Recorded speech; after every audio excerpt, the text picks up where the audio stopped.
Hey, thanks for watching our kiddo for a week. I'll be picking him up today. What are you talking about? We weren't home. Wait, what? The voice on the other end of the line clearly belongs to a rattled sister-in-law. So, where is my son right now? My name's Sophia, a 34-year-old stay-at-home mom. I've been married to John for 4 years. We moved in with John's parents last year, sharing the home with them. The reason? John's dad, Matthew, has been having trouble with his legs, and his mom, Victoria, became his primary caregiver. We thought it'd be too much for Victoria to handle both housework and caregiving, so John and I offered to move in. At first, they were hesitant, but they eventually welcomed the idea. He thanked us for our proposal and said he would like to use it. John has a brother, James, who works for a global company and is currently abroad on business. That's why John, being the younger son, felt it was his responsibility to stay close to his parents and initiated the move. Living in my in-laws' house, I had no complaints about Victoria or Matthew. Sophia, your cooking is always so good. I can't do much housework because of taking care of Matthew, so it's really a lifesaver. Victoria was always thankful when I helped with chores. I'd never been mistreated, quite the opposite. Both Victoria and Matthew are incredibly kind, and living with them always left me feeling serene. I'd always known John to be a kind-hearted guy. It's no surprise, given how his parents are. I've always thought of John as a kind person, but I guess it's because he was raised by this parents-in-law that we have similar personalities. In that way, living together at in-laws' house was fun. But recently, tragedy struck. Matthew's health deteriorated, and he passed away at the hospital. It was heartbreaking. And Victoria and John were deeply affected. Soon after, we held Matthew's funeral. Matthew was a beloved figure, so many people attended the service. James came back from abroad to be there. John, Sophia, thank you for taking on so much responsibility. As the eldest son, I should have been the one to stay with Dad. Don't worry about it, bro. Your job overseas is important. That's right. I found happiness living with Matthew and Victoria. Thanks, both of you. I have to head back to my assignment, so please continue to look after Mom. James thanked us and left, clearly feeling bad that he couldn't be more involved. He seemed to feel sorry for not being able to get involved in household affairs. After Matthew's passing, we continued living with Victoria in her home. Not just because James asked us to, but because we were genuinely worried about Victoria, now alone. Victoria seemed deeply saddened ever since the funeral. Both John and I were cautious in our interactions with her. We didn't want to make her feel overwhelmed, so we carried on as usual, being attentive to her needs along the way. Gradually, Victoria started feeling better. Thanks, both of you. I'm okay now. Sorry for worrying you. Victoria said that, smiling warmly, just like before. Both John and I were glad to see Victoria back to her old self. From then on, the three of us lived peacefully as a family. However, there was someone who had recently become a nuisance. That was Olivia, my brother-in-law's wife. Hello! Looking forward to another great day! Oh, she's back again. Olivia frequently drops off her son Alexander with us. Alexander himself isn't a bad kid. In fact, he's quite well behaved. However, Olivia leaves her child with us without considering our plans. At first, we thought it might be a good distraction for Victoria, who had just lost Matthew. Seeing her grandchild would likely lift her spirits. And indeed, Victoria seemed happy spending time with Alexander. But it was becoming exhausting with how often Olivia was dropping him off. Apparently, Olivia works part-time on the weekends and can't take care of her son during that time. Alexander is only 5. He can't stay home alone. Victoria must be free now that she doesn't have to take care of Matthew anymore. That's what Olivia selfishly claimed. She wasn't wrong, but that didn't make it okay to impose her child on us. I wonder why she doesn't work during the weekdays when Alexander is at preschool. That way, she could pick him up after work. It's puzzling. Do you think my brother knows about this? I mean, if he's in a global company, does she even need to work this much? John and I had that conversation. When Alexander gets dropped off during the weekends, John can't relax after work. I also have a part-time job during weekdays, so I'd rather have a peaceful weekend with John and Victoria. Our plans get thrown off when Olivia suddenly shows up to drop off her child. Finally, John and I asked Olivia to minimize the frequency of her visits. We have our plans too, you know? It's troublesome when you keep leaving Alexander here. Oh, what plans could possibly be more important than my job? Olivia retorted defensively. John shot back. Why don't you consider working weekdays? Alexander is at preschool then, so there's no need to leave him here. This infuriated Olivia.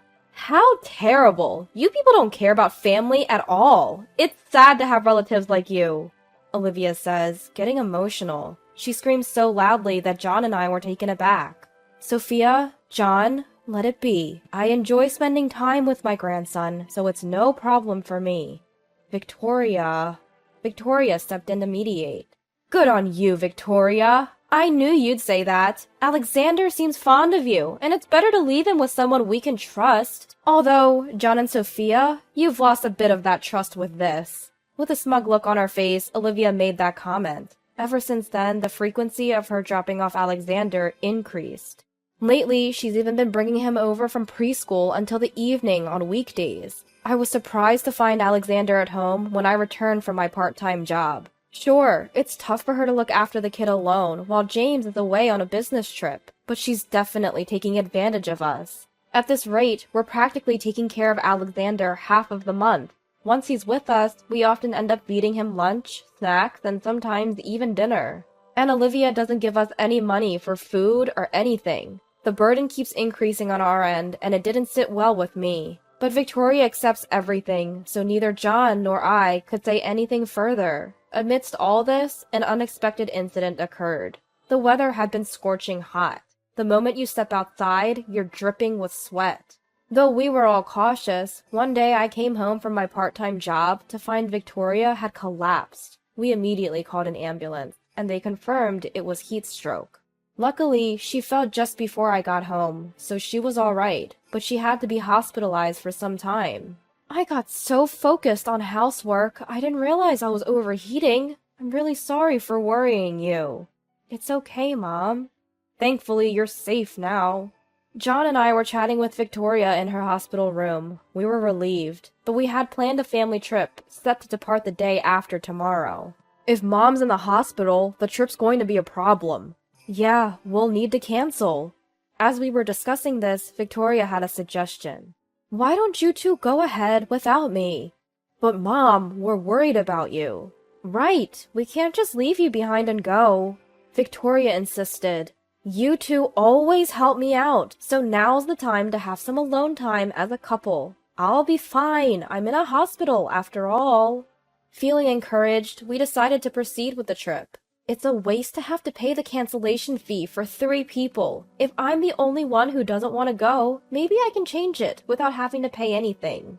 After being encouraged so much, we decided to go on a trip as well. John is also on summer vacation, so we decided to go on a trip as planned. John and I got into the car early in the morning on the day of the trip and headed for our Ocean View hotel. We were so excited for a trip as a couple after so long. We even stopped at various shops on the way and had a good time. We found some knickknacks that Victoria would like in a chic boutique. As we were thinking about grabbing some lunch at a cafe, my phone rang. It was Olivia. Sophia? Why aren't you answering your phone? Huh? I called an hour ago and even sent messages. Oh, sorry. We're out at the moment. Must be nice, going out while I'm working. Huh?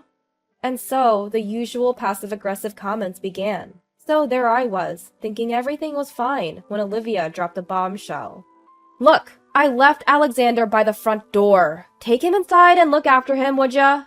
What? All right, you handle the rest. Wait, hold on a sec. Before I could say anything more, she hung up the phone.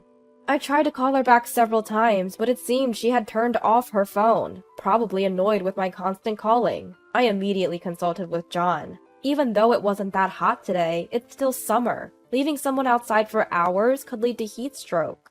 And seriously, who leaves a 5-year-old alone outside?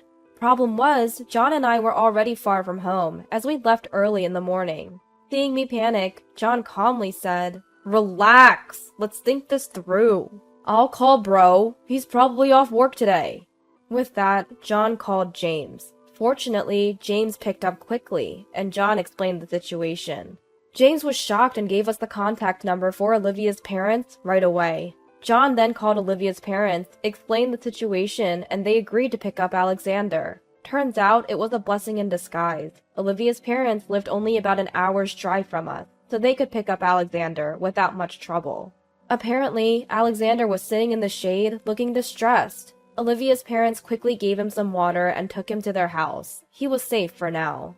John and I felt relieved and went on to enjoy our trip. But man, Olivia is one exhausting person. We agreed that we needed to give her a piece of our minds. But what happened next was beyond what we could have expected. About a week later, Olivia called me. "Hey, thanks for watching Alexander for a week. I'll pick him up today." She spoke as if she'd done nothing wrong.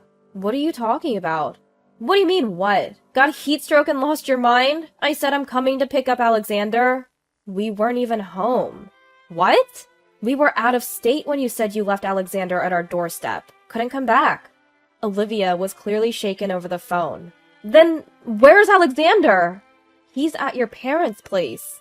"At my parents'?" "Yes, they've been watching over him." "No way!"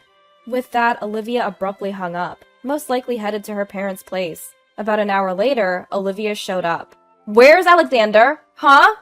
The moment she entered the living room, she was speechless. That's to be expected, because there we all were. Olivia's parents, us, Victoria, and even James. Why is everyone here? Olivia seems confused. Then Olivia's parents spoke up. "You really are beyond help." "Mom? What's going on all of a sudden?"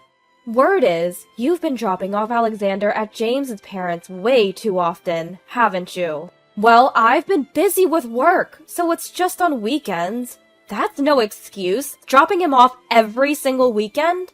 "I also heard from James's mother that you've been leaving him there on weekdays, too." Olivia's mother and father were confronting her like this. Feeling cornered by her own parents, Olivia defended herself. "I'm working, you know. It's okay for me to get a little support. Victoria and John are free anyway." James then chimed in to counter Olivia's justification. "I've been transferring you enough money, haven't I? You even said you needed more, so now I'm sending you $3,000 a month for living expenses, and you're saying that's not enough?" "Yes, that's right. $3,000 is not enough." Olivia was becoming increasingly defiant. Any reasonable person would think you could live quite comfortably with $3,000 a month for living expenses when it's just you and a small child. That's when Victoria sighed. "Olivia, why don't you just stop lying?" "What? I'm not lying!" "You're not really working, are you?" Stunned, Olivia's eyes widened at Victoria's words. "I am working!" "Then please, tell us where you're working." Under Victoria's scrutiny, Olivia started to panic. Victoria then pulled out an envelope and spread its contents on the table. "I hate to say this in front of your parents, but I've had my suspicions about you, so I had an investigation done." "What?" "It turns out you've been having an affair. You met him often on the weekends you left Alexander with us, even on weekdays when you could manage the time." Victoria began laying out photos as proof of the affair. "Stop! Don't display those pictures like that!" Frantic, Olivia tried to hide the pictures. "What you've done is a betrayal to all of us. James, who's been working hard on business trips. Sophia and John, who's been caring for Alexander. And most of all, you've betrayed Alexander." It seemed Olivia finally realized the gravity of her actions. Olivia finally broke down and apologized deeply in front of us. "I'm really sorry. Can you find it in your hearts to forgive me?" Olivia kept apologizing, but some things can't be fixed that easily. James walked up to Olivia and handed her a piece of paper. "These are divorce papers. Let's end our relationship." "What? I don't want a divorce." "Shouldn't have had an affair, then." "James is right. I'm ashamed to say you're my daughter. Stop causing trouble and just agree to the divorce." "No way!" No one in the room was on Olivia's side. Eventually, Olivia signed the divorce papers, sealing the end of her marriage with James. James was granted custody of their child. He spoke to his company about the situation and decided to return to the US sooner than planned. Although this cost him a potential promotion, James said, "Life with Alexander is more important." And they're now living together in an apartment near our family home. As for Olivia, she's been sued for alimony by James and her affair partner. She was also disowned by her parents and is working desperately to pay off her monthly installments. Olivia had wanted to see Alexander, but Alexander himself refused. Apparently, Olivia was too absorbed in her phone to take care of him and often neglected his basic needs. Who would want to be involved with someone like that? Turns out Olivia's affair partner was also married, and now his wife is suing her as well. Even worse, he decided not to divorce, leaving Olivia with massive debt and losing everything: her child, James, and her parents. From now on, she'll live a lonely life, with most of her earnings going toward alimony payments, but she brought it all on herself. It's the punishment she deserves for her betrayal. Meanwhile, John and I are living happily with Victoria, and since Alexander and James live nearby, we regularly go out for meals or have barbecues in our in-laws' backyard, enjoying quality family time. I plan to continue cherishing this family I love so much and live out my days in happiness.